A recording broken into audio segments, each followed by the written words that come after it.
So I will open the meeting. Whakataka te hau ki te uru, whakataka te hau ki te tonga. Kia makina kina ki uta, kia taratara ki tai. E hiake aha te atakura, he tio, he huka, he hohu. Tihei moriora. So good morning and welcome to our Finance and Performance Committee for the 5th of November. So we'll start with item 1, apologies. I've got an apology for lateness from Councillor Daniels. I've got an apology for lateness from the Mayor. A possible early departure from Aaron and from Catherine Chu, depending on what time we finish. And we've got James Goff attending via Zoom, and there may be a possible partial absence there, which is connected with the reason why he's attending by Zoom. So I'm happy to move those apologies. Do I have a seconder? Jimmy Chen. All those in favour say aye. Against? That's carried. Okay, declarations of interest. Now we're just noting in relation to items 15 and 16 that there are councillor directors of both Christchurch NZ and CCHL. All we're doing is appointing proxies, so it's just worth noting that. Confirmation of previous minutes. I'm happy to move the minutes. Do I have a seconder? Item 18, I'm in the recompletion trust. Also need to declare conflict of interest. Yeah, actually there'll be a number of, directorships and memberships of trusts to note in relation to item 18. So if we can just note those. Yep, thank you. So you're happy to second the minutes, Tim? Yep, all those in favour say aye. Aye. Against? That's carried. So, public forum, item 4, there are no public forum presentations. Item 5, deputations by appointment, there are none. Item 6, presentation of petitions, there are none. So that brings us to the performance exceptions report. So Peter, if I can invite you to the table, and if there are any brief comments that you'd like to make or anything you'd like to highlight, and then we'll move to questions. Thank you. Good morning. Here we are again. No, there are no real comments to make other than that we're reasonably consistent with last month. There have been a few changes around levels of service, but they're not actually decreases in what we've delivered. They're simply better data. And that shows that we've got a bit of a drop of about 5% on last month. That's based on what Audit and Risk Committee recommended, which is that if a target wasn't met last year, it doesn't automatically go green. There needs to be some evidence that we've actually lifted our game before we can claim it as a good forecast. So I guess the best way to view that is it's better to know that now than at the end of the year as a surprise. So the other changes that we've got, there are some in water supply and stormwater, and they're listed on the front page of the report. I'm not going to line by line every exception, but they're there for you to inquire about if you need to. And there are some corrective action ones, water supply, parks, strategic planning, where focus on the yellows is really a better investment of time than dealing with stuff that's already gone by. Now the details of those exceptions are in the attachment, and obviously we go through that later. Just moving quickly through the report, watch list is a big improvement on previous years, so we haven't opened so strongly in the past. As we have this time, both watch list projects and major cycleways are high and continuing to climb up around the 86-87% mark for both of them early in the year. There are some exceptions, as there always are, and they're there. They show the change from the original baseline to the current baseline to the current forecast. Now, Ruth's report covers these in much more detail. This is meant to be a high-level view against performance rather than a detailed project-by-project view. So they're the two main points out of the performance report. The exception details are attached. There's normally some questions on those. If I can answer quickly, I will, but if it's a detailed question, I'd prefer, in keeping with instructions from the chair, to take that away and come back to you rather than delay the meeting. All right, thank you. And again, it's worth noting, as I think we did last time, that this is an exceptions report. So what we're reporting here is those levels of service which are not been met by exception. There are many, many levels of service which are being met, which obviously wouldn't form part of this report because they're not exceptions in the way that this is an exceptions report. So let's, so Peter, thank you for that. Let's now move to any questions. Sam.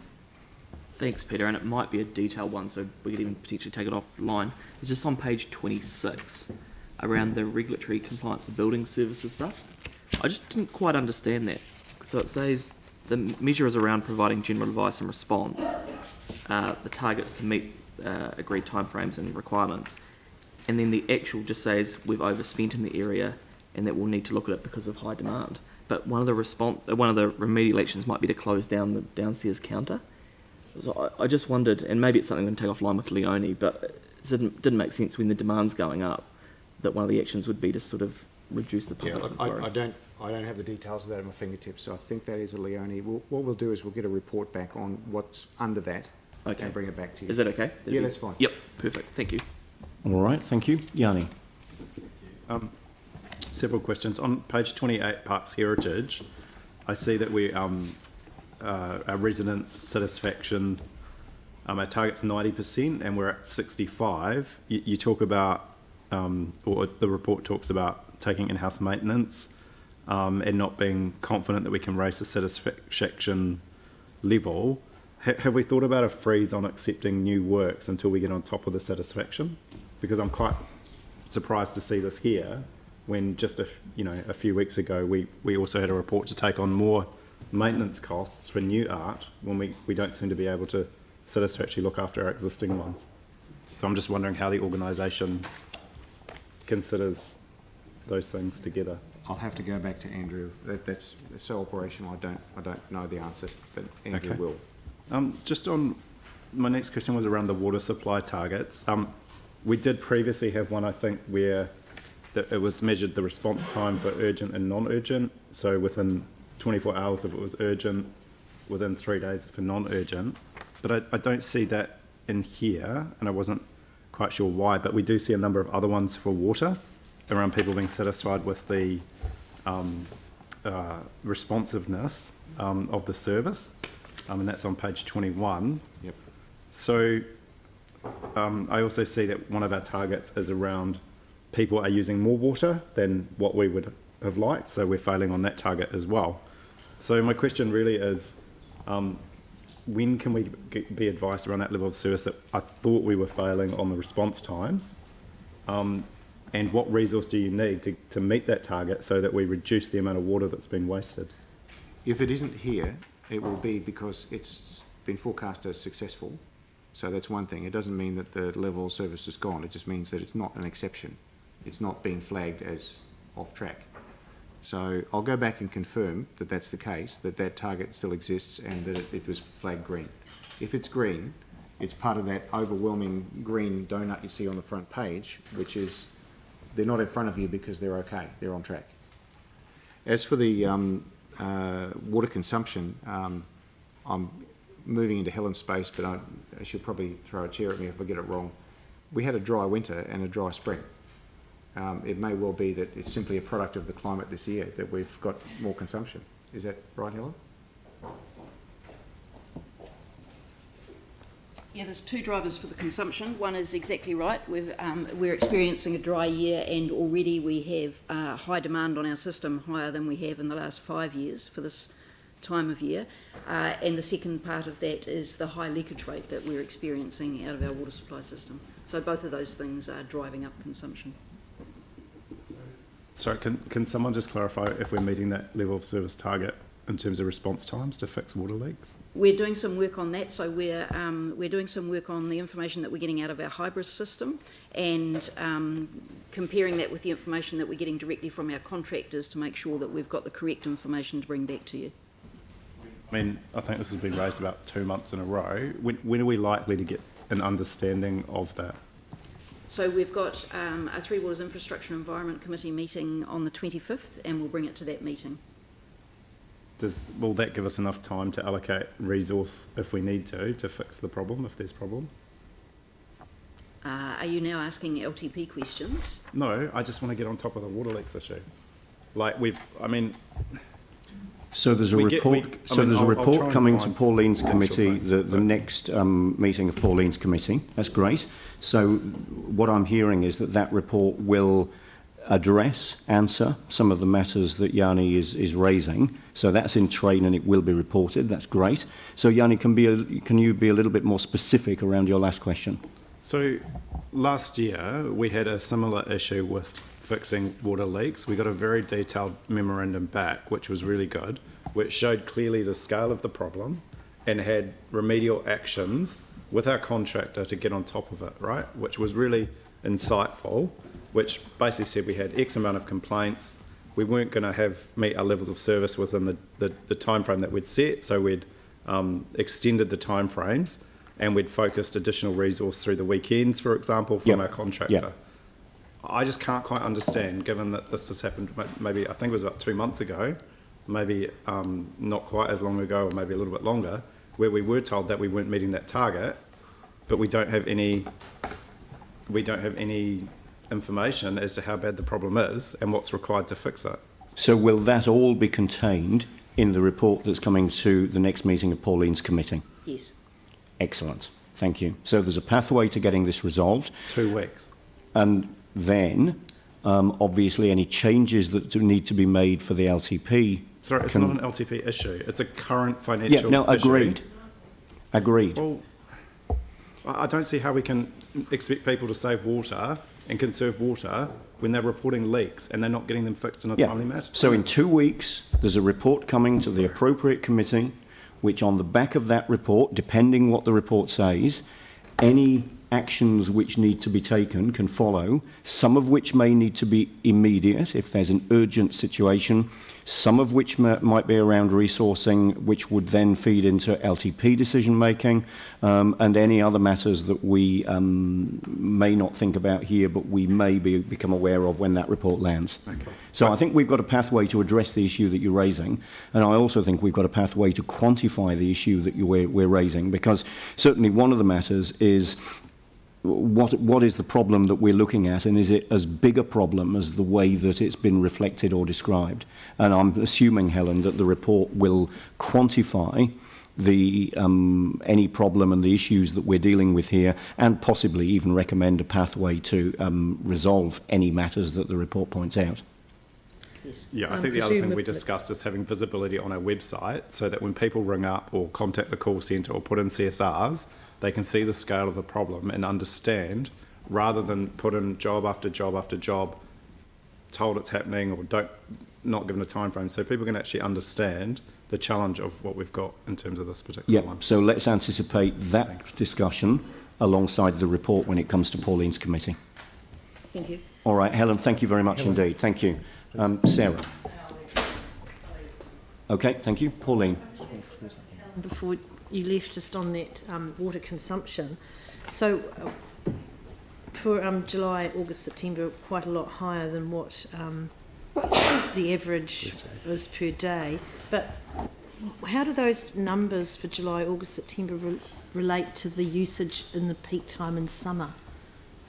So they don't yet. So the water use will continue to increase as we go into so the let's summer. say last year's figure. Do you remember what it was up at? No, not off the top of my head. But I mean, is that close to the summer usage or not? it's no. So the summer usage will go a lot higher again, higher. but it's significantly higher than we usually use through the winter months because of the very dry conditions. Yep. Okay. Yep. Thank you. All right, any further questions? Peter? I just have a point of clarification. On the front page, we've got some ambers that require corrective action, and one of them is around water safety plans.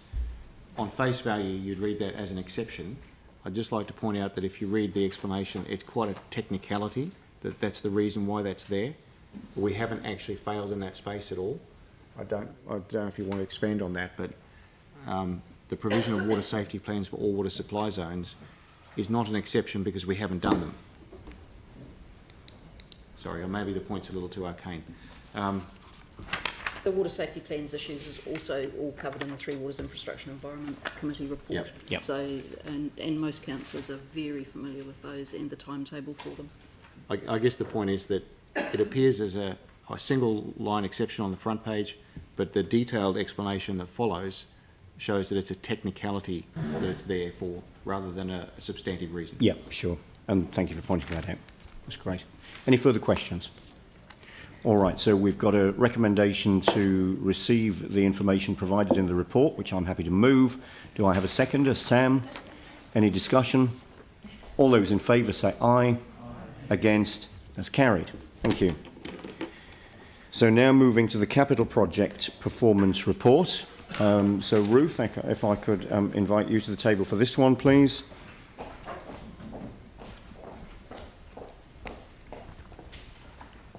And again, if you'd like to provide any opening remarks or matters that you'd like to raise, and then we'll move to questions. Good morning. Sorry, I just feel awfully low. That's all right. I'll sort it out. No, I don't like it. I'm just going to change. Alrighty. I'm sorted now. Comfortable. Thanks. All right. So this is the capital report to the 20th of September. I did want to call out just a couple of changes to the report content this month. So it's not removals, it is additions. There are summary highlights this month on the cover sheet. In terms of the content of the report, under the monthly forecast graph, which you'll find on page 40, there is now commentary under that for all months that are delivering more than 35 per month. Reason for that is that our average spend last year was 32. So we just want to provide you with a little bit of assurance and confidence around what we are currently projecting to spend in those months this year. In the last committee, we talked about how we deliver the 400 million capital envelope and what we do at portfolio level when projects are delayed and to forecasting a carry forward. So where we can, we are still with delivery units, identifying projects in the plan that we can accelerate, and those projects are forecasting a bring back. So in light of this, on page 44, and 45, there is now commentary that provides visibility for you of projects in the pipeline at portfolio level where we have a net carry forward or bring back of greater than 5 million. So what that information is there to show you is essentially the key projects that are delivering at a different pace from what was originally budgeted in that financial year 21 plan. So what you have today as well in the financial performance report, which is later in today's agenda, is all of the details of the projects in this year's plan and their current forecast carry forward or bring back. So all the detail is in that report later on. So current financial year, we've got a budget of 513 and we're forecasting a 577, so still a bring back at present. Against the 400 core program, we're forecasting 481. There's comments in relation to deliverability at each portfolio on page 38 and 39. So you will note in the graphic on page 38 that the predicted total spend this financial year is hovering around 380. So that's a little bit different from what the project managers are forecasting with the 481. So that particular prediction is based on previous performance trends, and it's also based on rate of spend and forecast accuracy to date. So I just wanted to call out just a couple of things around deliverability of the program and where we're currently sitting on that at the moment. So we've got 367 million forecast for projects in procurement, construction and closure phases. 303 projects in construction, forecasting 318. So this is a really good position because at the same time last year we had 250 projects in construction forecasting 243 million. So we are in a better position than we were last year to deliver. We've got another 29 million forecast for projects in procurement, and then projects in handover and closure where we have absolutely no delivery risk whatsoever. We've just got 20 million forecast in those kind of final activities. So that puts us in a situation of delivering 367 alone in just those projects. So a couple of specific things I want to call out is the projects that we're forecasting to complete this year. So the ones where we're going to have the majority of spend. We've got 200 projects in that situation. As you know, there are unforeseen delays that we can experience on these projects. So PMO has been working with project delivery to get kind of confidence in delivery against those dates. And with high confidence, Transport are in a position to deliver 76 million, and for Three Waters we've got 44 million there. So that's a delivery of our 30% of our total budget this financial year alone. In terms of forecast accuracy to the 30th of September, so we've had 3 months of work now, the average accuracy of forecasts from our project managers is sitting at about 80%, which is pretty good, given the uncertainties of construction in a volatile and uncertain environment. So projecting that across the financial year, that forecast accuracy would give us a spend of about 375 million against the 400 million. So COVID claims negotiations are ongoing. We've had another 8 that have been resolved since previously reported. It may take a little bit of time just to wind up those last few. OAG, the Officer of the Auditor General, has advised that not all costs relating to COVID are capitalisable. They have provided guidance on that, and we're working through that at present, but we don't know exactly what that looks like. Our methodology needs to be reviewed and approved by OAG. Great, thank you. So forecasting 375 against 400, that would indicate that we're projecting a carry forward at the end of the year of 25 at this stage? Yeah, so that 375 was just based on forecast accuracy to date. Yeah. Yeah. So the carry forward at end of year at this stage is forecast to be 25. Realising that would change. That's a particular area of focus because obviously it relates to deliverability of the capital programme in the first year of the LTP, and that's a figure that I think we'll be very keen to keep an eye on. Yep. So thank you for that. And I just had one further question. It relates to the transport and NZTA subsidy. And there's a bit of history in this space. I mean, we've certainly seen risk play out around NZTA subsidy in the past. I guess transport staff might tell us that this is always a risk, but I'm just keen to tease out whether there's anything going on here that that represents a greater risk that we should know about. Mr. Chair, no, I don't think there's any greater risk than there has been in previous years. It is always a risk. And there's 2 issues there that we need to be mindful of. One is the eligibility of projects. So we have a certain number of projects that are eligible for funding. However, that doesn't mean they will receive funding because the funding pot is limited. So you might have a number of projects which, tick all the boxes, but if there's no money in that activity class left over, or it's oversubscribed, then we might miss out. So look, I don't think it's a greater risk than any other years, and we're comfortable with the relationship we have with the NZTA at the moment. We work closely with them to minimise that risk, but we'll certainly keep you apprised of anything that changes. Indeed. Thank you. All right, any further questions? Aaron? Yeah, just on the COVID claims, are they offset against, because a few people in public raised this, like how they can even be made, but are they offset against the wage subsidy? Because it was in the media earlier this week that one company that got quite a large wage subsidy, as in tens of millions, also made a $300 million profit this year. So are those wage subsidies factored into their claims, or are they getting to double dip? Yeah, I don't know the detail, it's not my area, but I do understand that we review all of the claims based on not including the wage subsidy, so that's factored into the final claim. So our engineers reps, engineer to the contract, review it based on that. Right, so, okay. So I'm not an expert. Does anybody else? There you go. Kylie, Yes. come over here. Sorry, yes. Thank you. Morning all. In answer to a question, yes, we look at the wage subsidy, and if their hourly rate for a labourer was, say, $50 an hour, and with the subsidy it drops to 30, we would expect to pay the 30 and not give them a free hit of whatever it may be, $20 an hour. So yes, it's included in the calculation.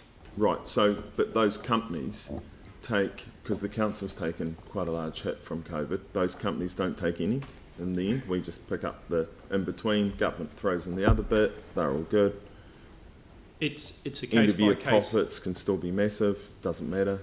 It's a case by case decision by the engineer's rep, and that's subject to contract law. Most of our contracts are 3910, so we must abide by those contracts. However, we do make sure they're not double dipping on the subsidy and what legitimate costs they're claiming from us. Okay, brilliant. And then one other question, if I may, completely different. Ruth, I heard the other day that the downstream effects from the Northern Arterial might be over budget. Is that correct?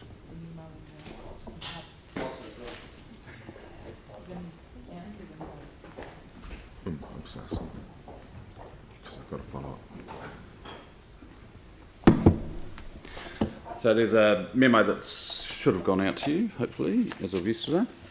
So I probably need to just delve back briefly into the history of downstream effects. So when the Christchurch Northern Corridor was going through its Resource Management Act approvals, and it was a designation process plus resource consents, one of the big questions was around how they addressed the downstream effects. And there were various designation conditions that were put in there requiring council to independently prepare a downstream effects management plan, and you'd all be familiar with the DEMP acronym. So at that stage we had no idea what we were required to build, and that was something that we needed to put some ideas out to the community on, consult with, go through a council approval process. So, but the budgets for downstream effects were put into the LTP in 2014. So normally when we put budgets into the LTP, we obviously base them on a pro rata type cost associated with a renewal or a concept design or something like this. This is a very unusual situation when we had to put budget in several years ago without knowing what we were going to build. So we went through 3 rounds of consultation and 3 rounds of council approvals, with the final one being in September last year. And with the opening date of the Christchurch Northern Corridor supposedly going to be in the middle of this year, the obligation through the designation condition was for us to have finished the downstream effects by the time that was open. So we were essentially placed in a position whereby we had to kind of detail design as we were building it. And what the council approved to build did come up more than those 2014 ballpark figures. So yes, technically you could say that it's more than what we originally put in there, but that was not based on any concept design or any estimate, because at that stage we didn't know what we were going to build. Right. Okay, so my only question around it would be, and it's a nice bit of road now, boy oh boy, you drive down Cranford Street and that's smooth. But when that was going in, it went in several layers of asphalt. It looks ballpark about 400 deep, and they probably put it in 6 times, so just keep layering it up because you can't go that deep straight away. That seems very unusual. I've never seen that done in Christchurch anywhere. That's got to be horrendously expensive. Look, I can't speak to the depth they put in the asphalt on. All I know that... Is that not our spec, though?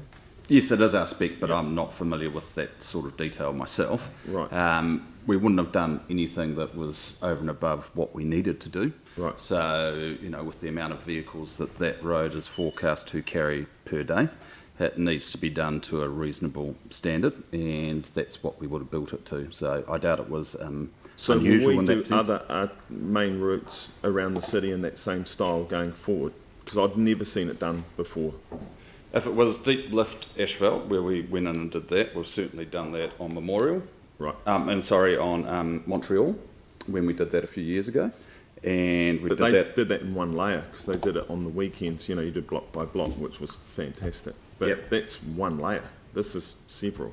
There's probably a level of detail that we're getting into here that Richard, in fact, has already told us that he doesn't have the answers to. Okay. If we could find out, would be good. I mean, shouldn't we have an oversight on these? Like if we're, I don't know why. Like I don't know why we did it. Yeah. And let's get an answer roads. offline to these very specific questions. Thank you. Let's do that. All right. I've got Jimmy and then Phil. Thank you, Chair. 2 questions. The first one regarding on page 10, the major cycle route, the section High to Jones. I'm not sure because since August you present staff present to the Finance and Performance Committee meeting is always, this kind of section 1A is temperate to Gilbert Source, 1B is Gilbert Source to the Race Course Road Reserve. So if one should be the temperate to the kind of Race Course Reserve, but here is a high just between them, And also I'm concerned your budget, if you carry forward $2.4 million, but my understanding based on your before your previous schedule, this section will be completed in June of 2021. So whether you have those carry forward, this budget, whether can meet the needs, this is my particular concern. And also the Waterloo Road, community, school, all residents, all aware this quite serious, this kind of the school kids, pedestrian crossing.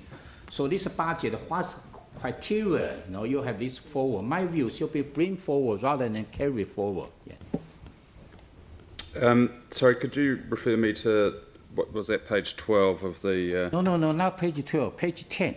Page 10. It's Page page 10, the 46 first in one. the pack. 46. It's page 46 in the pack. Yeah. There's a section on High to Jones Road.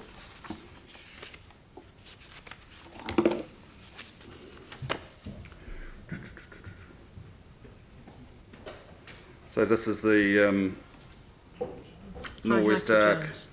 annex to... No, sorry. Not annex. Oh, this not one, annex. yeah. From Templeton, please, from Templeton to the Race Course Road Reserve. This is section 1. Yeah, South particularly Express, in the yep. Hornby High, that section, petition crossing for school kids crossing synchronized. Staff told me that will be the, contract written in January next year, 2021. So here, how can meet those needs, this budget? Look, I don't know the details of that. Can I come back to the committee and provide you with some details Yep. around what's been proposed for the South Express? Absolutely, yeah. Phone a friend. No. Yeah, no, that's all right. And I mean, again, if that needs to be circulated as an answer outside of the meeting, as long as we get the answer. I mean, I appreciate that some of these very specific questions aren't always able to be answered in this meeting. As long as the information's provided and circulated to everybody, then that's sufficient. We do provide those updates on all these projects in the Transport bi-monthly. Yeah.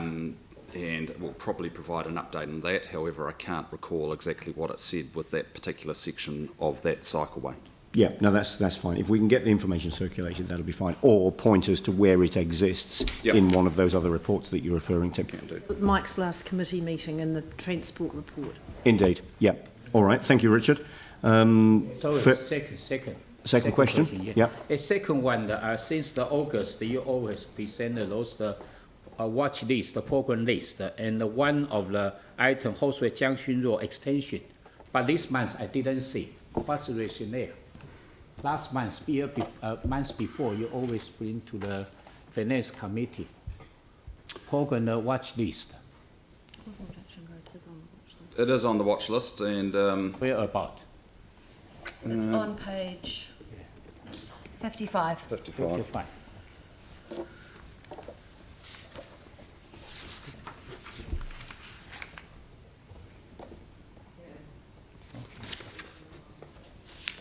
Hallswell Junction Road extension, execute design.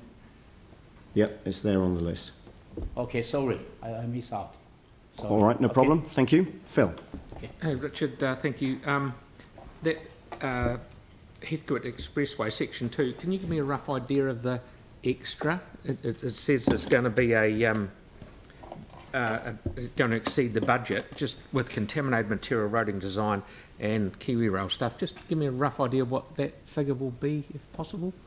So we've done further site investigations and through the detailed design process, and certainly what we've highlighted is approximately a 1.6 million increase in potential costs due to those factors you've just spoken to, contaminated material, roading design and consenting requirements and KiwiRail. However, we do have a contingency in there because part of the agreement with the Crown around shovel ready was that we keep contingencies from our own budget, and that contingency is greater than the forecast increase. So at this stage, we're still okay, but all we're trying to do through this process is keep you up to date with the issues that we're finding as we progress the designs of all these projects. So. Thank you. You'll find the detail of cost and time in the external funded attachment as well. Thank you. Are there any further questions? Yanni. Thanks. I just had several questions. One, I just wanted to check with the Chilham Street brick barrel renewal, just what confidence we have in regards to it being completed by February 2021. I just know that we do have budget and time is Amber. For the budget, yes, the budget is great. So just wanted to check in terms of February 21. Yeah, so certainly the budget's looking good. We've got, as of last Friday, 66 metres of that big main left to lay. And if you go down there, you see we've almost finished the sheet piling. That should be done this week. So that, touch wood, will mean the end of the high risk stuff by the end of November, which can delay us and really cause problems. So cost-wise, we're coming out the woods now and looking in a healthy position. Timing, we're hoping to get that big main done by Christmas, and then in the new year we can move into rebuilding that road because it's a bit of a shocker at the moment. Obviously weather's going to be our big risk around the roading works. If we get a wet spring, we're a little bit stuck. Sorry, just in terms of a really stupid question, but when we do the big thing under the road and we get that complete, will that mean that we'll be able to remove a lot of the traffic stuff management measures so that people won't be as disrupted? We can start contracting right in. Obviously, whilst they're doing the road sealing, there'll be shuffling lanes around for graders, that sort of thing. But yeah, after Christmas, we expect to see it shrink right down. We've still got the remaining few months up until the end of February to wrap up the stuff at the residential end of Chilham Street. Right, okay. Which is away from the businesses, and the businesses is our focus to get them tidied up. Okay, cool, thanks. The other question I had was in regards to on page 57, the Metro Sport facility, a time is flagged as red, and it says delays are due to slower progress than current construction program and COVID-19. I put the COVID-19 thing to one side, but I'm really interested in what other things are leading to the slower progress in terms of construction, and just wanted to know if there's any issues identified with the land. Yeah, there's no further information coming out of Otakaro. The delay on program is ultimately caused by COVID-19 delays, but there are no issues regarding land that haven't already been remediated or mitigated. So the building, the progress, slow building progress is purely because of COVID-19, not because of as far as we're aware at the moment, yes. We're still, Otakaro and CPB are still working through their issues, and we still haven't got the last PCG meeting that Mark Noonan attended. There wasn't a resolution on the current claim, so that's still in play at the moment. So when do we have a kind of I mean, we don't have any idea when it will be complete now. When are we likely to be in a position to understand when it's going to be complete? It's October 22 at the moment. It's just been expanded to November 22 at the moment, so that's the latest. So November 22? November 22, yeah. Right. And significant change likely to that when we have more information from Otakaro? I couldn't tell you that at the moment. We'll wait until the next PCG and we get the information that comes from the PCG, so through Otakaro. And Otakaro report to this as well, this group as well. So. Right. Okay. We only report the latest information we have. So. Yeah, okay. Just the final question from me is on page 59. And I just note that we've got the Crown Acceleration Fund 40 million. We've got a number of areas that have been highlighted. The current phase is investigate. the time status is showing green, but the current forecast delivery date is all TBC. And I'm just trying to get a sense of when some of that money is going to be spent and some of those projects done. So we baseline delivery dates after plan. So that's after we've looked at the options analysis and decided what way we're going to go. So at the moment there's no baseline date. So the flag doesn't change to amber or red yet until we've actually baselined. That's what we measure performance against. In terms of the progress on the specific projects, that's probably for Richard or... Can I just check, who sets the baseline date? Like, is that the investment case, the business case? Is it report to council? Like, where do we set the actual baseline? How do we set the baseline? Once the baseline's been confirmed, it will be in this report. Sorry, did you want? No, it's probably Richard. It's Craft. It's the acceleration fund. Yeah. Sort of feel embarrassed asking this again, but I mean, I think we should get some sense of timeframes on it. So that's the 5 geographical areas of the city that we're looking to upgrade the quality of the transport asset. So as you'll be aware, we did some work on that a couple of years ago. That formed the basis for the business case, which the Council and Crown then endorsed and approved. And now what we're doing is sense testing that. So we've sent people back out into the field because some of that work would have been picked up as part of our normal day-to-day maintenance.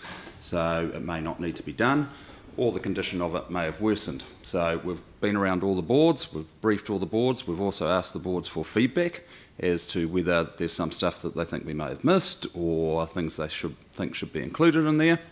Now that we've got that information, we will then come back and say this is what we think, that will be early in the new year, about what needs to be done, and just make sure that the boards and council are comfortable with that, with a view to then spending some of that money later on this financial year.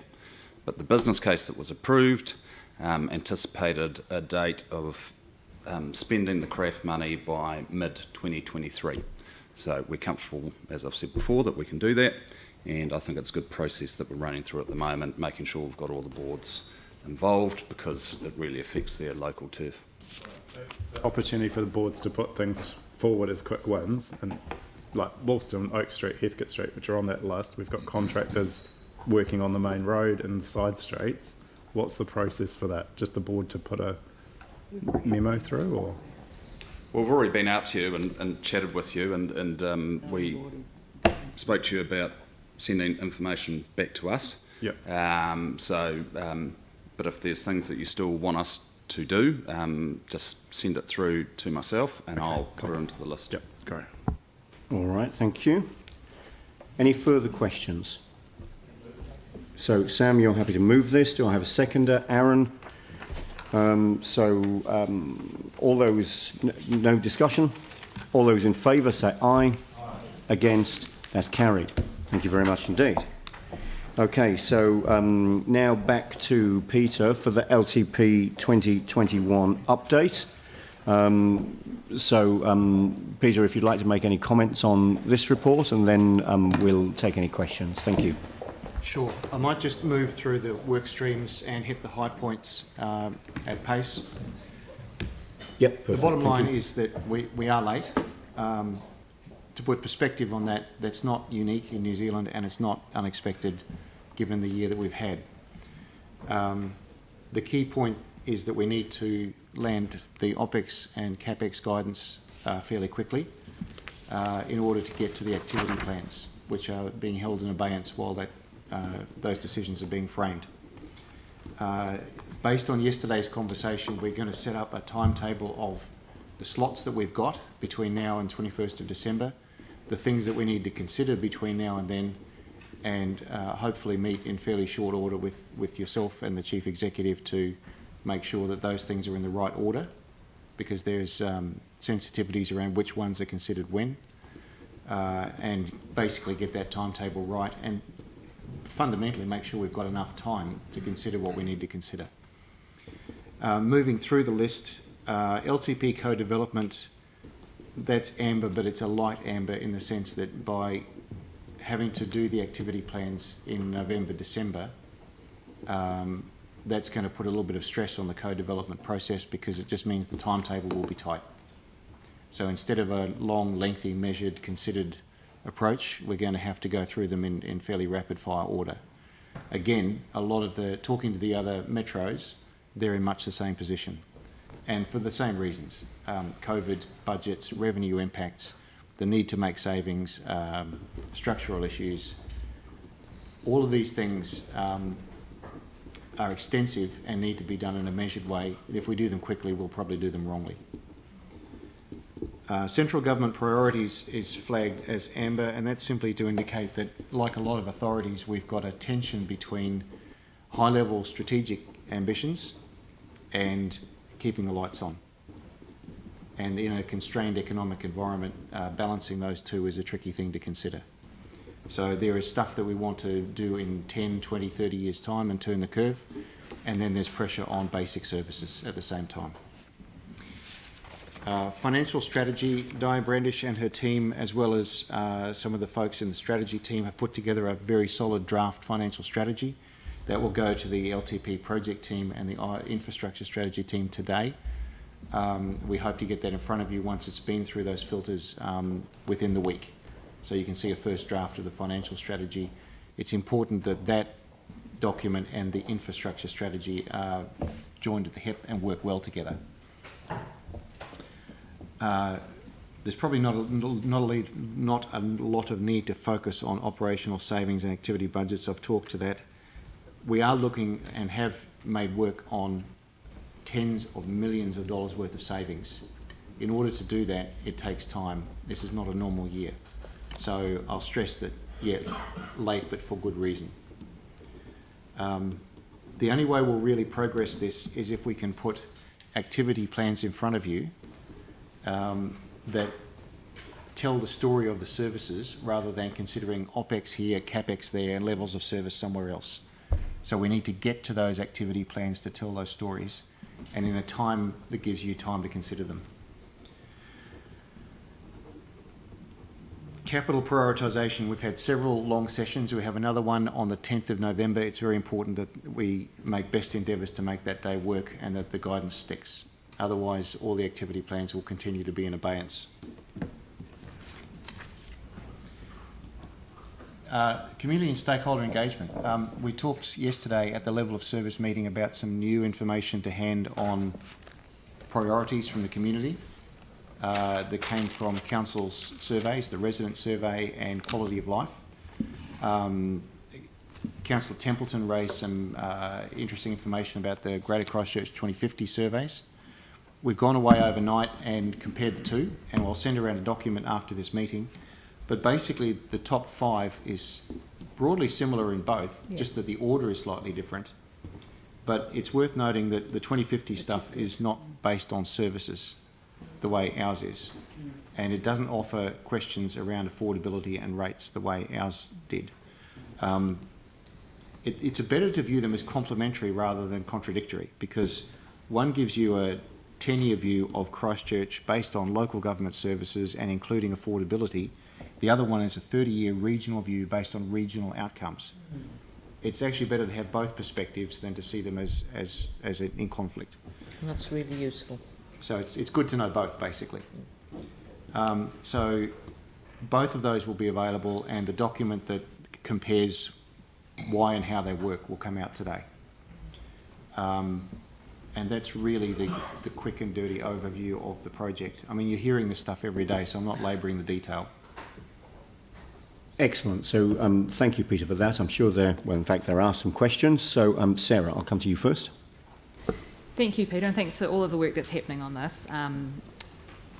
Strategic Directions has got a green dot next to it on its status. And I know that looking at the activity plans, asset management plans, that the strategic priorities have been sort of embedded into that, which is really good. However, the decisions that we're being asked, or the guidance we're being asked to give on the operational and capital budgets seem completely disconnected from the strategic priorities and focused on dollar amounts and savings to be made, with no information about how that then goes on to impact those strategic priorities in the activity management plans. And we're not seeing them side by side And so what we're hearing is that we make a budget decision separate from that. That then goes and changes the activity management plan, which means that it no longer meets those strategic priorities. So how do we make sure that the decision or the guidance that we're giving on the OPEX and CAPEX budgets actually has those strategic priorities in mind? That sort of goes back to the point I was making about the need to get to activity plans that tell an end-to-end story. When you see a list of OPEX savings or a CAPEX list or a level of service list, it doesn't have the outcomes we're trying to achieve or whether this will contribute to that or diminish from that. Yeah, but we're only seeing them separate. We're not actually seeing the capital program over 10 years as it meets our strategic priorities, for example. They're disconnected and we're not having those conversations. I think the infrastructure strategy does talk to that, but it doesn't. The strategies, absolutely. So the infrastructure strategy does, but that's not what we're being asked to make decisions on at the moment or give guidance on. We're being asked to work out where the money goes, yes, rather than what we like about the activity management plans. And that when we do or don't make a decision, give some guidance on a budget, that then impacts on a strategic priority, but we're not getting the information on those impacts. Okay, I hear what you're saying. It is difficult to connect operational items up to strategic priorities at times. We can revisit the activity plans so that when they come to you that they're a bit more fulsome in telling that story. They do talk about the outcomes we're trying to achieve, the outputs, the budgets, the projects, as an end-to-end.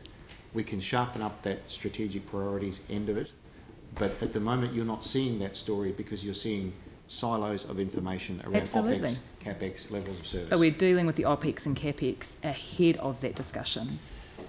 So how do we then make good decisions on our strategic priorities when it comes to those budgets? I think it's a two-step that we need to frame what works within the envelopes available and then come back and see it as a story and say, well, that actually just isn't enough for what we're trying to do. So I disagree. I think we need to be working out what it is we want to achieve as a city, what that will cost, and then starting to make cuts from there. I don't think that we're looking at it the right way around.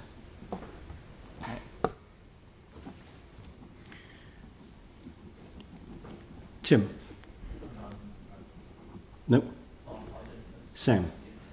Yeah, mine's probably the complete opposite question to Sarah now. Funnily enough, it does talk about the envelope. So on page, I just wondered, and this isn't me being facetious at all, Peter, but on page 68, is that a typo when it says the rate increase options in the range of 3.5 to 3.8%? Because I don't recall us landing on that specific. I just wondered if it should have been 2.5 to 3.8. Maybe I've misunderstood. The updates come from the work streams, but I thought that we had broadly settled on financial parameters and that one of them, the rates increase, was the centre of the range was around 3.5 to 3.7. No, but it just reads in here as the rate increase options in the range of between 3.5 and 3.8, which I think that could be more carefully worded as the central option, the median option, because there have been, and on Diane's matrix, you'll remember there are rates increases that go well below that and well above that. Yeah, so this isn't precluding lower. It doesn't preclude envelope, those. It should probably use a word like median or centre of range or something to that effect. Cool. Well, maybe if we just it should not lock us into that exact number as the only number. Yep. Okay. So I hear you. Yep. Perfect. Thank you. Pauline?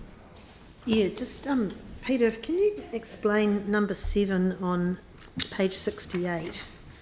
There is a need to clarify why Council has both a strategic asset management plan and an infrastructure strategy to drive asset planning and the capital program, and whether the much earlier SAMP had more bearing on the capital program than the IS. The IS is meant to be the guiding document under the LGA. This requires review. Can you explain that to me? Well, look, I'm hoping that they have a specialist at the Office of the Auditor General who'll be helping with their audit, who is the expert on this stuff. But basically, local governments use the IS to guide their capital program development. Private sector agencies and companies who need to do asset planning don't have the equivalent of the Local Government Act, but they can rely on ISO 55000, which recommends a private sector equivalent called a SAMP. We've ended up with both, and the SAMP came much earlier and was developed. The capital program was developed based on the SAMP before the IS actually came into being. So we seem to have a question about carts and horses here, and whether we needed both, and whether there's been additional complexity generated by having both, and whether we've got the alignment right. So this is actually not something we can fix right here and right now. It's kind of under the lessons learned for next time. Do we need both of these things? Why do we have these two tools? Are they doing the same thing? Can we save on complexity, time and money next time and just get one right rather than having both? And if we do, it'll be the one that you need under the Act, which we're obliged to do and we're audited on, rather than something else. Does the IS? All councils do an infrastructure strategy. No other councils have done a SAMP. But the SAMP was there and had all the influence. So we've got a question about exactly how all that works. Right. So how do we take that forward to address it for next time? We're working with the expert from Auditor General's office to Right. sort of tease this apart. His preliminary advice is you don't need both. Yeah. So we just need to fix this. Right. Okay. Thank you. Thank you. Are there any further questions on this, Anne? Firstly, a comment just to say thank you for the work that's been done on the community and stakeholder engagement. I think that's really wonderful to see that actually a lot is being done and it's coming through, and it helps us to, as you've said, in terms of the feedback of the top 5 through the resident surveys, it gives a lens for us to make those decisions that we're making. But I was wondering just about the activity plans. You talked about them in terms of telling a story of what we do. And I think that's a really good way of actually describing them. So when it comes to seeing the activity plans, will they come with recommendations about what we should dial down and what we can dial up? And will those recommendations come from the lens of those 5 feedback points that you've got from the residents? Sorry, long and complicated question. That's okay. There's a couple. Well, firstly, thank you for the advice. Look, there'll be more to come on the engagement stuff from Di Keenan's team. They've got other stuff that's launching. They're pushing the boat out now on that. So there'll be more of that. Look, the plans will tell a story. The problem that we had with them initially was that they were telling a very business as usual story. Now, that information that you got yesterday was from yesterday. It's brand new. We haven't had time to take it out to people and say, look, take this into account when you do your plan. But you're right, and I think this point was made by Aaron yesterday, that there need to be more options rather than this is the story, but the story ends with one option. And so when we go back to people as a result of these CapEx and OpEx meetings, we're going to be saying, look, you need to give councillors some visible dial up, dial down options rather than a flat option. So that's understood, but the priorities that we got yesterday are brand new. That's the post-COVID view of the world. Thank you. Any further questions? Yanni? Yeah, I'm just trying to figure out how the resident survey results are going to feed into this. Well, part of the priorities you got yesterday came from the beginnings of the resident survey. So we've got about 1,250 responses from the resident survey. And this is like, if you like, a preemptive sneak peek into where the resident survey will land. Maybe I should be more clear. When is the resident survey going to be available for us to understand? It's always the same month, March. So it doesn't fall in time for the LTP, which is why we're giving you preemptive views now. Right. The final one, where all data is gathered across all services, tabulated, nice graphs, all the rest of it, won't be in time for the LTP. And that's simply an historical relic that the survey actually dates back before LTPs existed. It's 20 years old. And it's run at the same time every year for consistency of data. So that's why we try to give you a view before it lands. Just the other question I had was, like I'm still sort of trying to understand the implementation plans that we've got for the number of strategies that we have and what the process is to coordinate that information. Like I know you've talked about focus groups. If you take heritage, for example, we've got a heritage strategy, we've got an implementation plan, we've got a whole bunch of people that were engaged. Is there a process to go back to those groups with the implementation plans and check around what the activity spend will be? This may not be the most diplomatic thing to say. Many of our strategies are new, some of them are old, but all of them are considered by council one at a time when they come through this room as one item on a conveyor belt. When you get to an LTP, the problem is that all those strategies collectively add up to more than we can afford. And so there comes a point where even though they've been considered, you need to sort out what now, today, post-COVID, is now a priority as opposed to a decision that might be 5 years old. And so effectively the LTP is what we plan and budget by. And so the strategies need to be, they're in the activity plans and the implementation for them is in the activity plans. But those activity plans, if you like, compete at LTP time. And so there's a sorting out that happens. So, but I guess it would be helpful if we were at the council actually signing off on the implementation plans on those strategies based on the overall budget. But I don't see when we ever get that opportunity. Well, the activity plan is the implementation plan for a strategy as of this moment, in light of all the other activities with all the other strategies. Sorry, I realise that may not be the black and white answer you're looking for, but that is actually how they work. Right, so take water, we've got a report going for Lance in the 2 weeks' time. That's the water implementation plan, that's one component of it. We'll adopt that, that will then go into the draft LTP, we'll adopt that, that's the budget. No, I don't think that's right. Because the instrument that is actually the legal and technical document underpinning the LTP is the activity plan that has the levels of service and the budget in it. But that is influenced by the strategy. So that's the mechanism.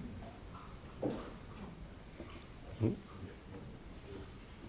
just think it would be good in terms of that community and stakeholder engagement, where we've had really successful engagement with people like heritage or the arts community.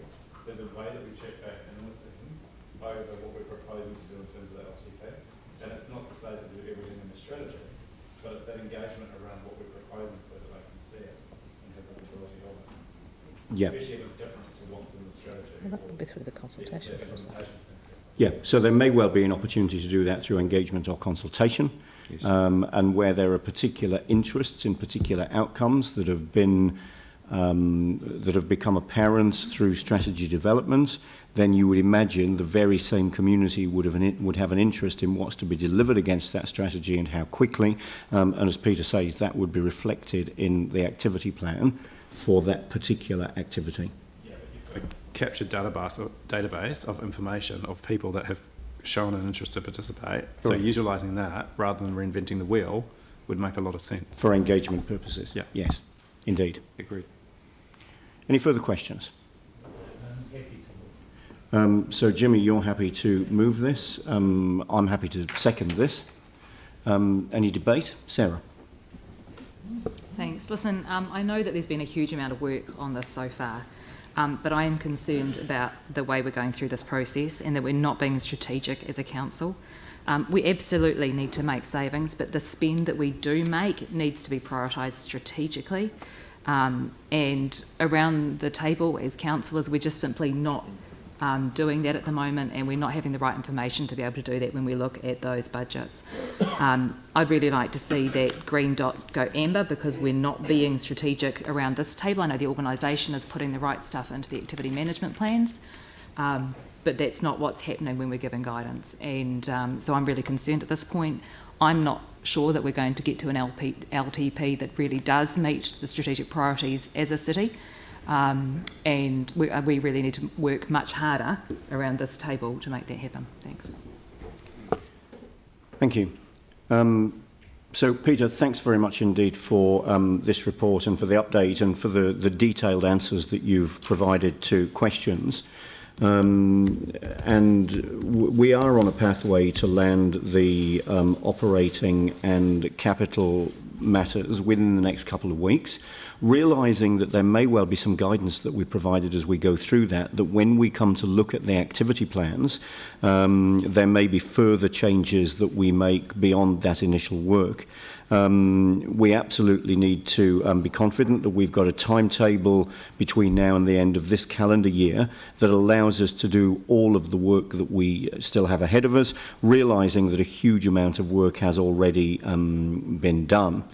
A number of views have been teased out through questions, and a number of competing levers, I guess, have been teased out through questions and associated comments today. And I mean, the reality is that we should absolutely be looking at all of this through a lens of our strategic priorities. There are also other possibly competing levers around the level of rates increase and deliverability within the capital programme, and the inevitable prioritisation of just about everything that we look at. And different people around this table will give different amount of weight as we move to each of those considerations as we do move the levers. But certainly as we move into the activity plans, each activity plan has got the alignment with the strategic priorities, the strategic directions at the head of it, and I would expect that we would have due regard to that as we consider each activity plan. And as I've already mentioned, that may require us to move levers again on associated CapEx and OpEx to give weight to that, and that may well be different for different people around the table. The EAG report was delivered well ahead in this process of the time it has been in previous processes, and that gives us the ability for the Chief Executive to put a covering report over the top of that and report it back, as I understand, by the end of November, which means that we can have the recommendations from the EAG plus our own staff advice to enable good consideration of those recommendations, realising that that's what they are, recommendations for us to be taking into account.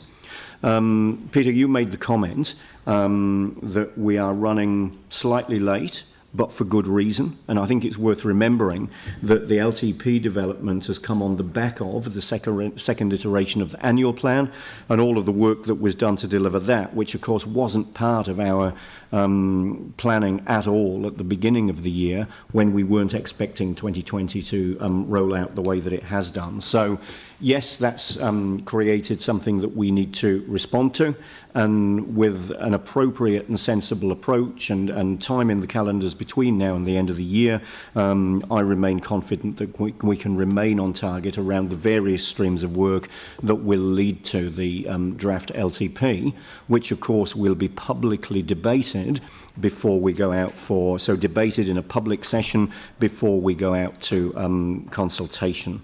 So, I'm confident that we can achieve what we need to with a well-planned and sensible approach to this. I think, again, a benefit of these reports in this environment means that we can have a good discussion and talk about the process ahead of us, all of which will land in that meeting in the public arena early next year before we adopt or when we adopt the draft LTP. Is there any further debate? Just one quick point. I have been dwelling on Sarah's... It probably wouldn't be appropriate for you to provide that comment at this time, okay. But certainly it's something that you might want to bring back to a future workshop. Okay. Is there any further debate? We're in debate, Jimmy, now, so if your comment is debate, then great. That's very crucial, and particularly for the next the 10 years, at least it's for 3 years. But as a mayor council, we are all part of that. That's very crucial, very important over the last several months. You see? Oh, sorry, it's not me. That's very crucial. Very crucial and important, particularly the staff remind us, we take a long time, a little bit slightly behind the schedule regarding to the OPEX and the capital, the program review behind the schedule. But I still have a confidence. But that's very important because if we take the series on the process, how do we to make the appropriate the optimistic the outcome, to be the draft the version to put on the public. That's our responsibility. So I still encourage, our fellow councillors, so we can commit ourselves in every kind of briefing, because that's a document that we need to take into account as the first the higher priority. The other one, probably the target, like Chair mentioned, probably 22nd December, that's very crucial target. Most of the draft one will be completed at least the target. So from now on till the 22nd December, we still have at least 1.5 months to go. From now on, I'm still very optimistic regarding to this draft long-term plan. So I'll put the motion. All those in favour say aye. Aye. Against? That's carried. Thank you. And thanks, Peter, for your comments. Okay, so now we move on to item 10, the Solid Waste Management Service Delivery Review. So Helen, if I can invite you to the table for this one.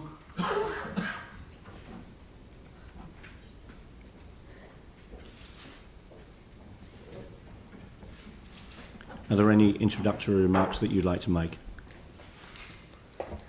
I think just to note that the service delivery review we propose to deliver through 2 stages, though the first stage will respond to the urgent issues we have today with contamination in our recycling and addressing that in time to put some recommendations into the long-term plan.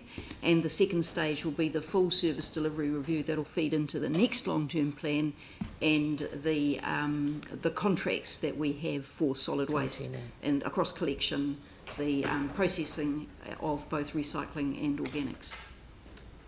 So I was very interested in the relationship between the Section 17A review that we need to do, because we've got contracts renewing, before which we must do the Section 17A, the relationship between that and the service delivery review.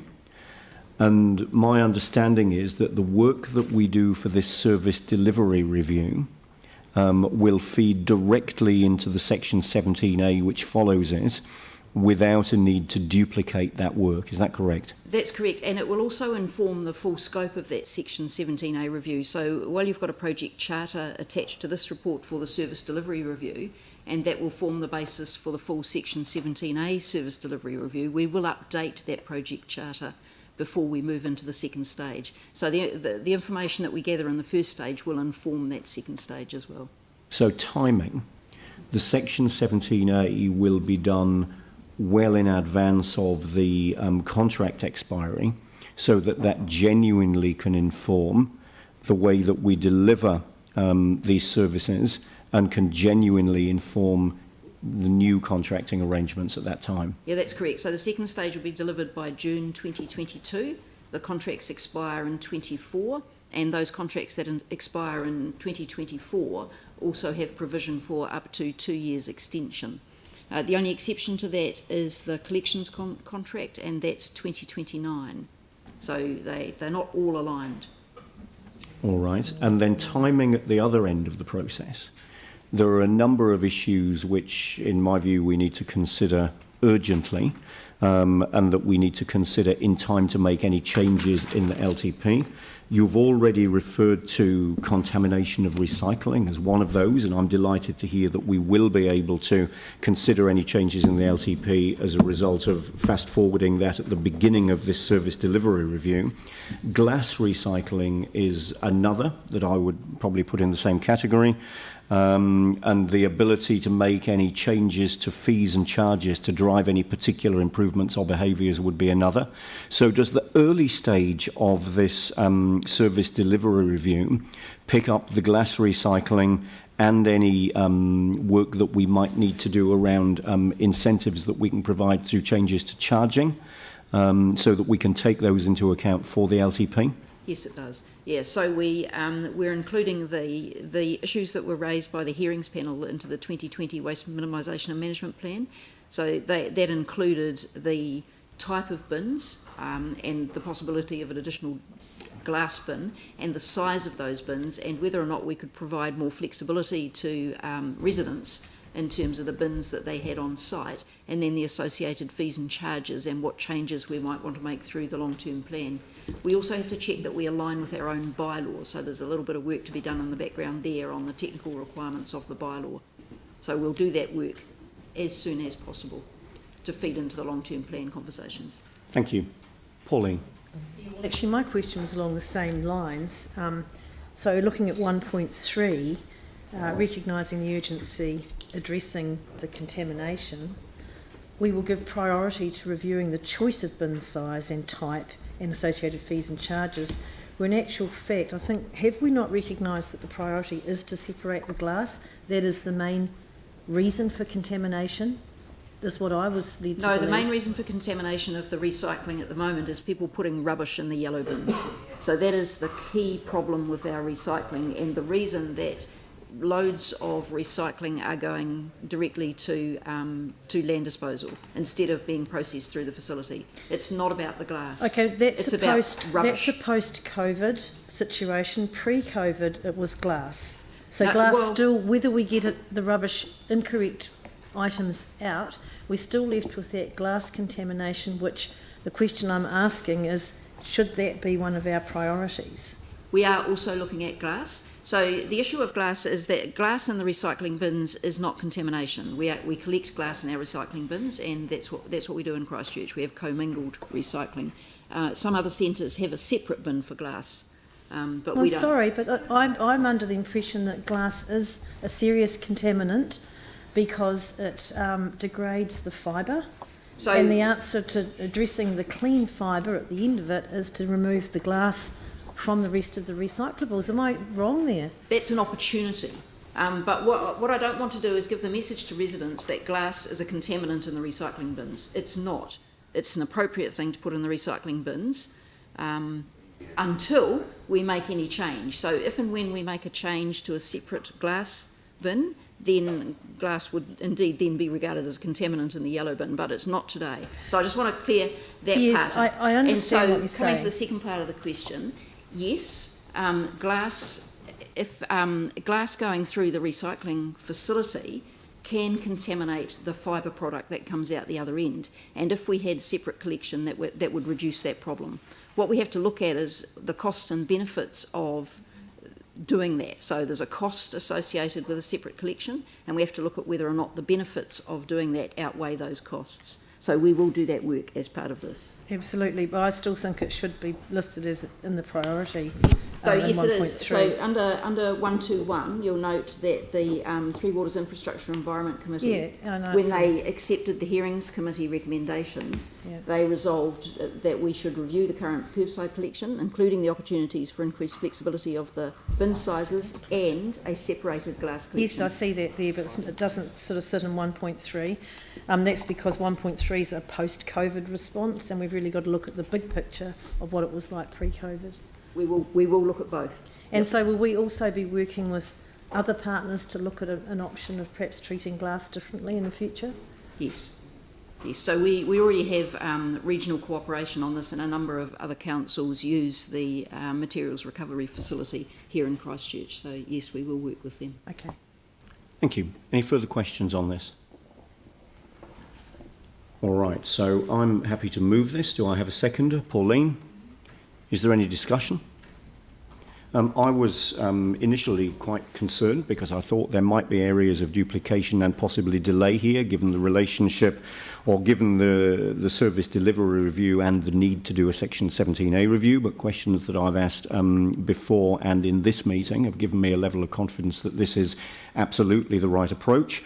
And I'm encouraged by the fact that this also allows us to pick up early and in time for LTP consideration the matters of glass recycling, as has been teased out in questions, and also to deal with the inconvenient and very expensive matter of contamination of the recycling stream, and also any incentives that we might be able to put in place through changes to the charging regime as part of our LTP considerations as well. So having been sceptical of this approach in the beginning, I now believe that this is absolutely the right thing to do, as it provides us with a number of opportunities in a timely way. So, yeah, I'm certainly encouraged by what we've heard in this meeting, and confirms that this is the correct approach. So I'll put the motion. All those in favour say aye. Against? That's carried. Thank you. All right, now let's move to item 11. The Otakaro Avon River Corridor SEAT funded bridge project. And Andrew, welcome to the table. The report is clear, but are there any further comments that you wanted to make before we move to questions? No, I don't believe there are. I think we've got the team here to answer any questions. So, all right, yeah. Thank you. So let's move straight into any questions, if there are any. Aaron. Yeah, given the significance of these bridges to earthquake history, the reason why they're being replaced, where the funds come from, everything, how earthquake resistant are they? I didn't see that in the design at this point. So they've been designed to be to a high level of resilience in terms of seismic activity.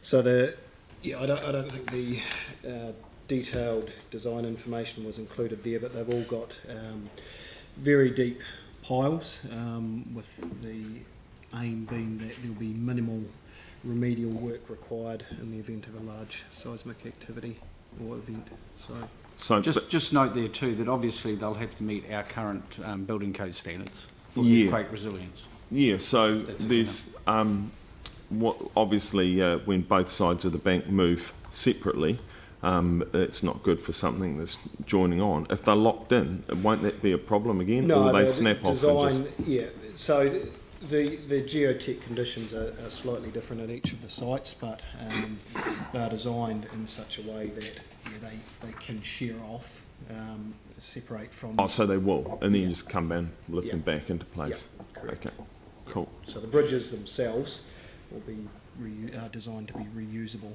after an event. Great. And are they prefabricated and brought in? That'll be a discussion with the contractors, but it's quite probable that they will be. And why are they so expensive? A lot of the cost is in ensuring that resilience and the tie-in with the stop banks now and in the future, and allowing for the flood rise. So they're going to sit considerably above the existing stop banks to allow for their future expansion. So there's a lot of cost there. Those are the primary drivers. Right, and with that height thing, was consideration not given to a design where you can just add as the sea level changes? The design does allow for that, so they can be increased further, but given what the modelling tells us currently, I mean, it can be done, but there'll be a cost with that, so we're building it into the initial construction rather than having to come along and do that later. Okay, just, yeah, $4 million per walk bridge is just seems like a phenomenal amount of money. Yeah, well, hopefully we get deliver it well within that, get good pricing from the market. Thank you. Phil and then Sam. Phil. Yeah, thanks, guys. I can understand why you've gone to timber, away from timber to steel. My question is it that important to have the deck made of concrete? Because that must mean that the structure has to be one hell of a lot stronger to support the weight of the concrete. During the design process, there was thought given to timber, but ultimately, from a construction and resilience point of view and maintenance as well, Yeah, No, steel what I was and just asking, concrete. if there was no concrete, how much cheaper could we make the spans because they'd be able to be a bit lighter construction because there's nowhere near as much weight? Could that be done?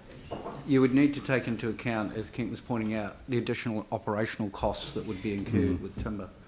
So what Kent was trying to say is these are CAT funded projects, they're not ratepayer funded projects. So there's a strategic decision to minimise the cost on ratepayers going forward, so to build to a resilient standard.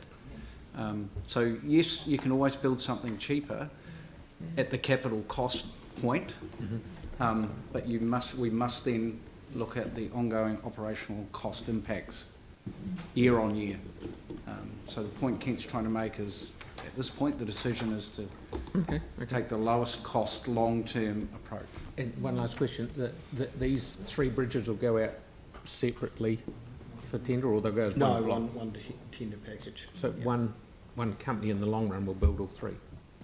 Well, depending on how the market responds, but potentially. Normally in a tender like that, we would always retain the ability to divert from a single package if a better cost solution presented itself. It's going out as a group, but as a 3 different people could end up building the bridges. That's not the intent at this point. Right, okay, sorry. The advice that we've been given is that we're most likely going to receive a better financial return as a single package. Okay. Yeah. But like I say, we always protect our right to divert. Thank you. Thank you. Sam and then Yanni. Just Sam. a quick one. So we go out with a package for the 3 bridges, which is fine. What happens if it comes in under budget? Like, what happens to do we have to give that money back to anyone, or does that just go into the council kitty? Like, what's the incentive for us to get the best deal in the market? That'll be a discussion with the Earthquake Appeals Trust, and we've had that initial conversation with them. They won't commit to anything at this point, but they've indicated, well, they've conveyed that they're very supportive of this wider OARC program, and that they'd be open to speaking to us about how any potential surplus could be applied. So it's likely if we could drive the price down, we'd have money for something else? Potentially, but they're reserving the right to discuss that. Yeah. I'm just trying to work out what the incentive is for us to get the best deal out. Well, I guess ultimately we're always looking to get the most cost-effective outcome. So I think what we've got here is a balance where we've got a fit-for-purpose design that Andrew, as Andrew says, represents the best long-term cost proposition to the council, and then any discussion about a surplus will occur. Ultimately, the determination of the criteria in a tender will either favour price or not. It's highly likely that this one will have quite a high element of evaluation against cost, and that will essentially predetermine that the best price is going to be the most significant factor. And so just the only other one that's probably complete contrary to that is if it does exceed that budget, what do you come back to council for more money, or? Yes, we'd have to report to council that we cannot achieve what you've resolved upon with the current budget. So it wouldn't automatically be reprioritised. You'd have to come back for more money, depending on, I guess, the level of what that would exceed. First thing we do is look at the design, work with the contractor to look to get it within the budget. Okay. Yep. But if that wasn't able to be achieved, yes, we're obliged to come back to council. Sure. Okay. Thank you. Thank you. Yanni. What's the cost to maintain the wooden bridges versus the ones that are proposed? Well, I'm not sure that we've actually gone and done that evaluation. What Kent talked about was the decision was to, in the design of the concept and the associated cost estimation report that you have at your disposal there, looked at the best long-term impact. And it's a known fact that concrete is going to have a lower ongoing operational cost requirement than timber in that environment. So I just wanted to check if we'd done any assessment of the carbon footprint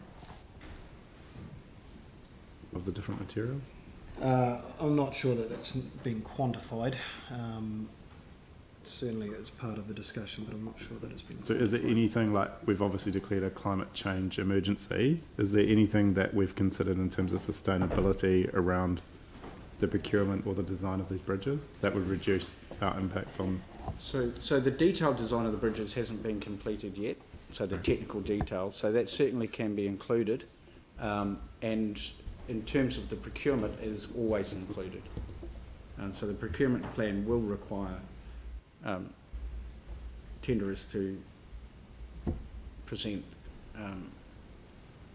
their information related to sustainability to be evaluated. Do we have any sense of the difference environmental cost of using concrete and steel versus wood? Not at this time, but if there's not quantified, but if council want us to include that in the technical design elements, that's something we can look into. I was just interested, the submissions talked about the Snell Bridge having a name change. Did you consider that? Any reflection back on those requests? Thank you. So a couple of the submissions on the feedback did ask about whether or not athletes could be recognised in the area. We don't, as far as I'm aware, have a sort of like a tendency to name bridges. All of those bridges are referenced in relation to where they are in location rather than a name themselves, and we haven't got any plans at the moment to look to name to those bridges.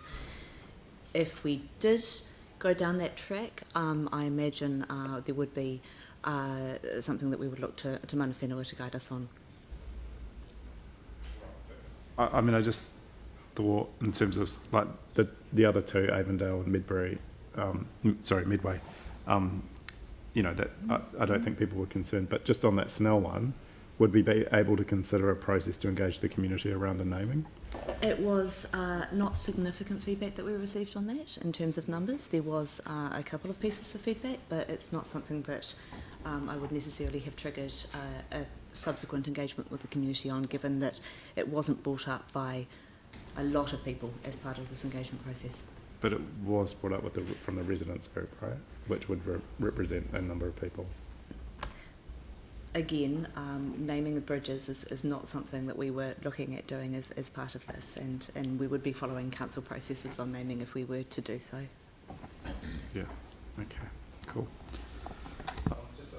Final question was, and you know, obviously the cost issue for some of us is a concern. I'm just wondering how we register our opposition to the quantum but support the bridges. Is there a way we can do that? And the other thing was the accessibility. I just want to be really clear that we do have a barrier-free audit and that we make sure that they are designed as accessible as possible, like world-class accessibility rather than just minimum standard. So is there anything you can say that would reassure us around that? So there's been conversations with the Disability Advisory Group who have had input particularly into the ramps approaching the bridge. So there has been those discussions take place already. I'm not sure. Is there going to be like a formal record of like their feedback and what changes are made as a result? Yep, we'll have that. We can provide that. Okay. Yeah. I don't. Those processes are normal design processes for all of our projects. Not I understand that, so, but we've had I don't know how many times people coming in here saying brand new builds, and we're not seemingly getting it right. So, well, no, it's actually the organisation's responsibility. All right. So, Yanni, have you got a specific question for staff? Yeah, I mean, can we have a formal process to ensure that these are as accessible as possible, and that we do have an understanding of we'll record the design? We'll record the sign off from the Disability Advisory Group of the design. Yeah. Thank you. So I've got Aaron and then Phil. Aaron. Oh, it's just back on the weight thing, like with concrete, that with its seismic resilience, wood's obviously a lot better than concrete. So with the use of concrete, obviously the weight of the bridge itself is going to affect the supports on either side considerably, because you've got that heavy shaking before it snaps off or goes wherever, and the also the structure of the bridge itself has got to be so much heavier. For concrete's 2.5 tonne a cubic metre, and there's a few cubic metres of concrete in there. So is that not weighed up in the cost? And I think it said in there that you only replace the wood, it's got a 50-year life, so you'd only replace it once in 100 years, and each bridge has got a $900,000 maintenance on it anyway, per bridge, for its life. So the question is... Well, is those considerations used in the, because the Alpine, yes it is then. So it'll obviously in the Alpine fault, none of those things are going to fall in with the weight of the bridge, because it's a lot heavier structure on top of those things. I mean, we are told the Alpine fault will go. I'm a little bit confused about the question that you're asking. The question he's asking is, should we not be using wood instead of concrete? I forgot we meant to have oversight on these Is there a consideration around using wood instead of concrete, given the comments that you've already made around maintenance costs and so on, around performance in a earthquake event? There's been, as the design progressed, considerable thought go into that aspect, and the design team have had a look at timber as a preference, but ultimately it hasn't been supported for the reasons outlined. Because won't that concrete surface need to be replaced in a quake, or it will survive? It should survive. Okay. Thank you. Phil? Yeah, just one last question, sorry guys. This includes some ramps getting into it. So we're not just getting a bridge bang, because how far roughly out each side? Look, we're talking 20, 30, I can't quite see it. Because that's, if we're adding the abutment, the approaches in, there's quite a few bob either side, depending how far you go. Because yes.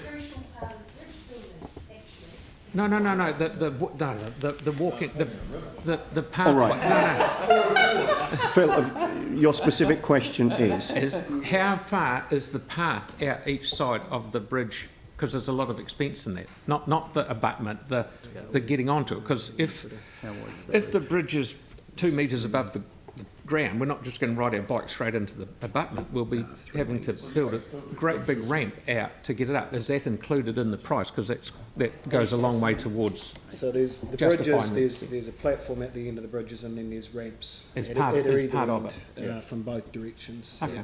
Yeah. And then part of the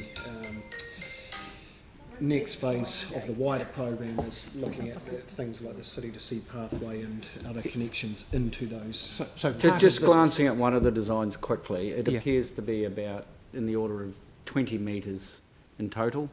Yes. So the fundamental question, either side of the bridge. That's right. So has it been answered? Yeah. Yes, 20 metres. Yeah, I'm happy to move it. No, it's not that. He asked if the price has been included. Happy to move it. Right. Okay. So we'll just finish with questions, but Phil, I'll note that you're happy to move it. Tim? Just with regards to a bridge or any building, whatever it is, in the event of an earthquake, the building or a bridge, etc., its prime function is to allow the anyone in it or on it to get off it or to safety. It's irrelevant of the condition of the building after that. So just to clarify for the engineers around the table, that's what our design standards are for, isn't it? It's not about saving the building or the bridge, it's about the life, as in saving the life. Is that correct?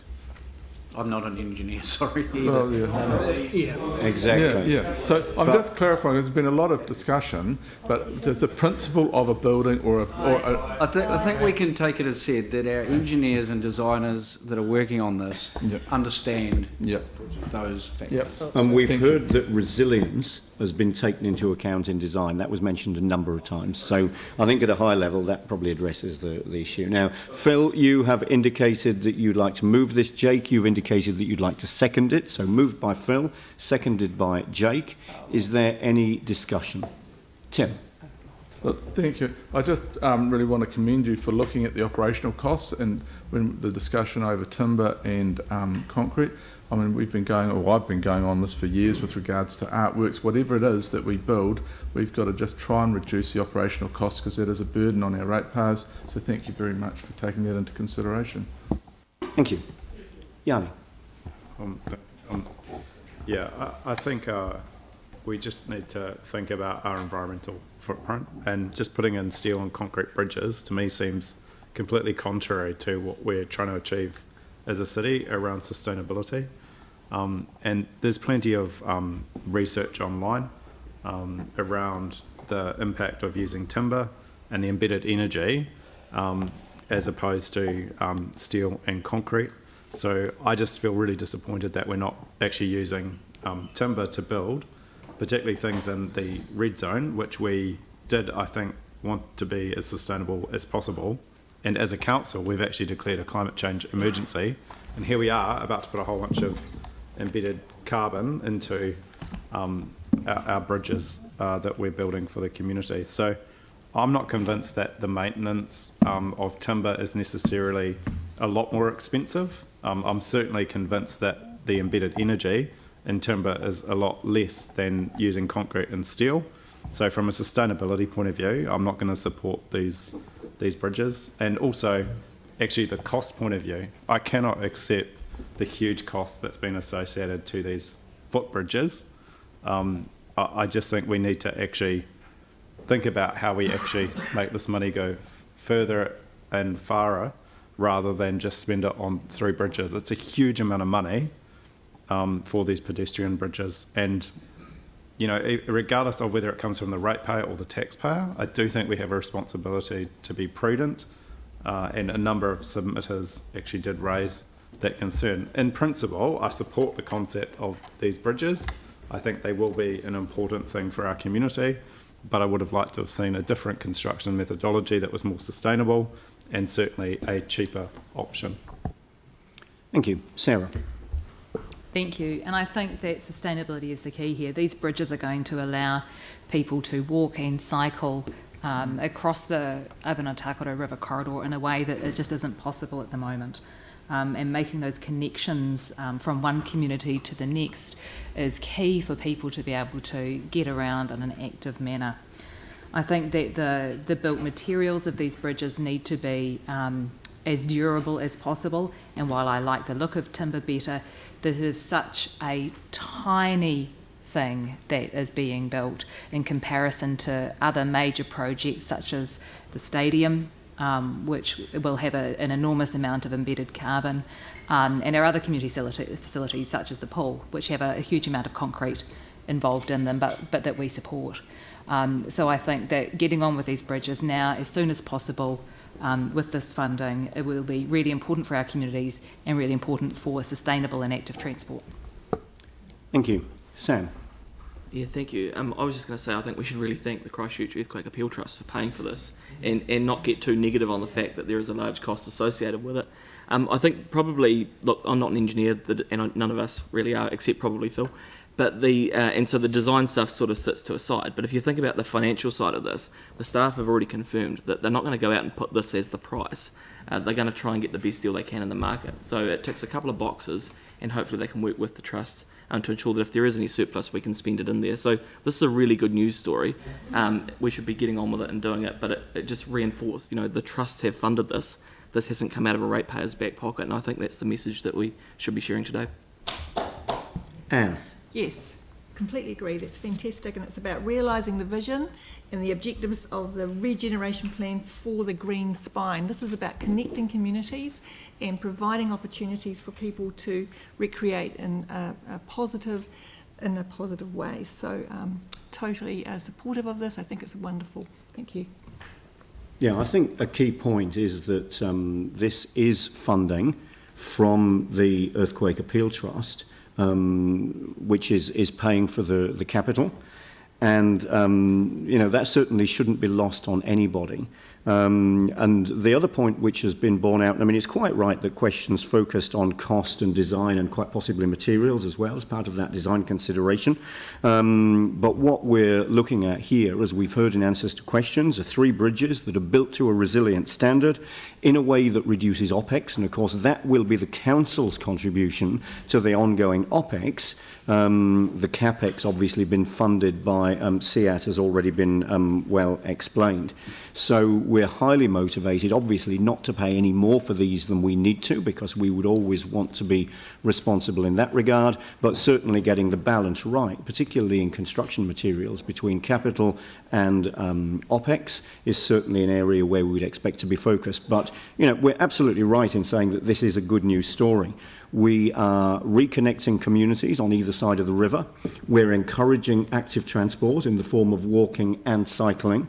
And in fact, this signals the start of what will be a huge amount of work over many years by council to develop the regeneration area into a really valuable asset for Christchurch. This is the start of making the most of the opportunity that this area presents to the city. I mean, this is actually a really exciting new chapter for the Avon River Corridor, the Otakaro Avon River Corridor, as we start to bring the regeneration plan, which has been the subject of so much community focus and discussion, as we start to bring that to life. So this really is a good news story, and I think it's important that we look at it and refer to it in that way, because there will be many benefits come from these 3 bridges.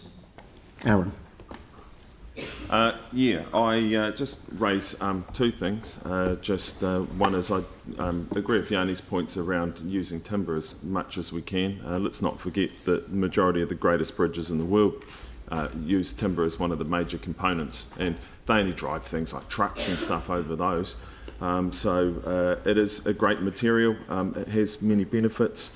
But the other one is around the funding, and I'm not one of the people that can just sit around and say that, oh, it's great, we're not paying for this, this is donated money. We have a responsibility with donated money for projects like this to be as diligent as we can with $12 million for 3 walk bridges. It's a phenomenal amount of money.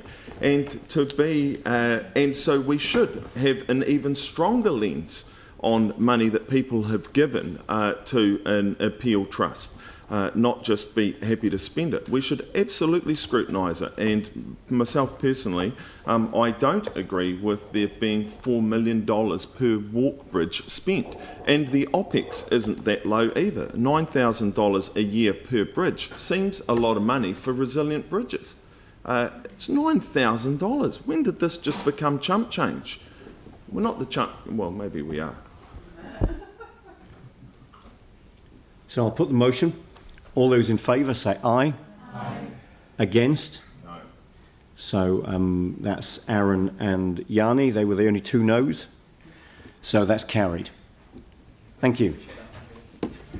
All right, let's now take the opportunity to take a short 10-minute break, and let's come back at 11:30 for the second half of the morning.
So I'll call the meeting to order. Have we actually got enough people to form a quorum here? 1, 2, 3, 4, 5, 6, 7, 8, 9, 10, 11. Right, okay, good to go.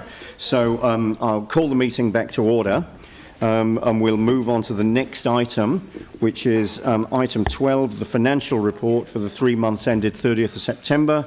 So Len, we've got you instead of Bruce, so welcome to the table. Bruce is on, I'm afraid. Good morning, everybody. Apologies from both Bruce and Diane, but both Patricia and I are here to answer any questions if you have any. The key things on this report is for the first quarter of the year. We're forecasting that small surplus for the rest of the year. It's only about 1.5 million. It is at the low end of what we're doing, but it means that we're running to a balanced book. We've looked at the reasons some of that's come through is through, if you would have noted, that there's a higher trans-waste dividend coming through. Plus, there's, although there will be slightly higher forecast OPEX costs, there's no concern at this point in stage of time. Our rates deferrals for under Area 1 and 4, which we've agreed under COVID, basically we've approved a further 2,100 claims to defer $6.8 million. This is in line with our expectations, but once again, there's a mix of repayments already out of that money as well, so the level of the deferrals is quite acceptable. As far as the CapEx is concerned, I've had previous colleagues have presented this morning. There's a $25 million forecast carry forward at this point in time, so I'll sort of leave that up to them, that they've actually spent a lot of time on that. So that just is basically it. If you have any questions, once again, 1 quarter into the year, we're still looking all right. Great, thank you very much for that. It's worth reflecting that this time last year we were $6 million overspent, so this is a very different situation than we were looking at that time. And as I noted earlier, that $25 million carry forward currently forecast, I'm sure that will continue to be an area of focus as we continue building the draft LTP. So moving to questions, are there any questions on this report? Jimmy. On page 123, those are capital expenditure, forecast delivery 496. Let's cover the multi-use arena and also multi-sports facility or exclude. Yes, I mean that's to what extent the multi-use arena. There is a slide on those costs, so whatever proportion of the costs that are coming to this year will include some of that 496, and that's from the funded money that we got for the decontamination and the other works, the early works program. Yes. So so that is included in there. But remember, there is a shift already going forward of that money, of that plan. Okay, thank you. Thank you, Yanni. Thank you. Just looking at the forecast overspend. You say it's the Christchurch Northern Corridor downstream project, 7.6 million, but the memo we got yesterday had 5.8 million. So I was just trying to understand what the difference was. Sorry, Yanni, Councillor Johansson, I didn't see yesterday's memo. So can I get that back to you with that response? Yep, because please that's do. the key thing for me is that I'll address this paper. If I've got to look at something else, I'd better find out what that is. Is that okay? Yeah, Cool, that's thank fine. you. It may just be more of a timing Yep. thing. It may not be the... This report was written budget, so. 3 weeks ago as part of our program of work, so there will be things happening between the delivery of this report and something that may have happened yesterday. So I'll get some information back. Yep, let's find out and get the information circulated. Yes. Thank you. That would be great. Thanks. No further questions? So Sam, you're happy to move. Jimmy, you're happy to second.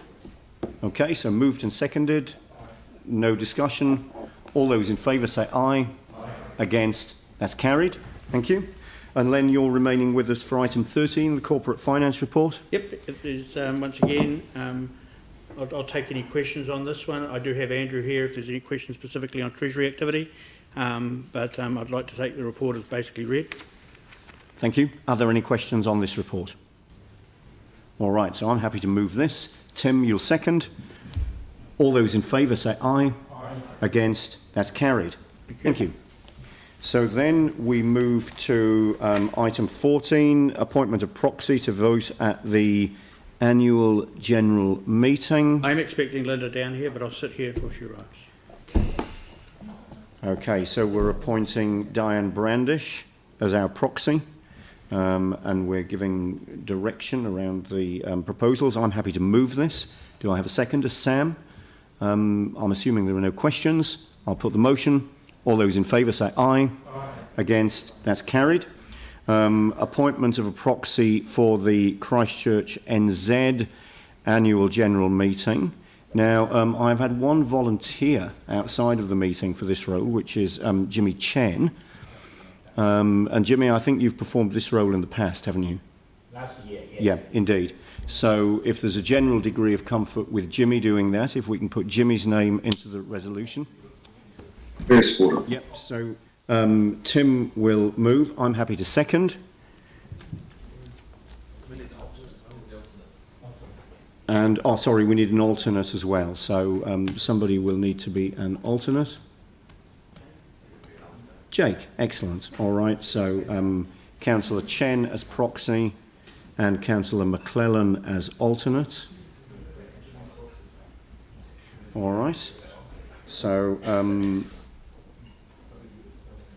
sorry, we probably should have had somebody other than me move this, given that it's Christchurch NZ. So, Sam, you'll move. Tim, you'll second. All right. All those in favour say... Oh, Diana, do you have a question? I had a question around directors' fees and whether they're proposed to be increased. No, all we're doing here is appointing a proxy. Yeah, but he's going to vote on our behalf, and we'll, generally we're asked to approve the directors' fees. My understanding is there won't be any directors' fees increased because of the COVID-19. Yeah, you're paid for no increase any director fee. Cool. Okay. All right. So all those in favour say aye. Against? That's carried. And then we move to the equivalent paper relating to CCHL. So appointing 2 people as proxies here. So we just need two councillors to attend the CCHL meeting, AGM, and to vote. So Sam, you're happy to be one.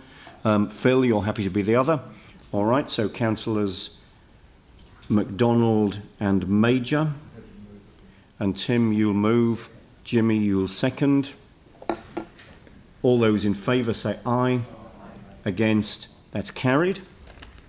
Thank you. And then item 17, annual general meetings for 2020 by written resolution. Again, this is largely procedural. I'm happy to move this. Mike, you'll second. All those in favour say aye. Aye. Against? That's carried. And then we've got the annual reports for the council-controlled organisations. We're just noting that there are a number of us sit on various boards of these organisations. It's known who they are, and that'll be noted.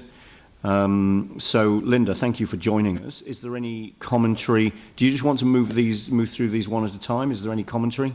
Yes, look, I was just going to give you a general sort of couple of statements. One is that, interestingly, all of the Transwaste, Christchurch, New Zealand, Local Government Funding Agency and Civic Building Limited have all had positive results against both target and last year's results. For most of them, they will feel the COVID difficulties in this current financial year. Transwaste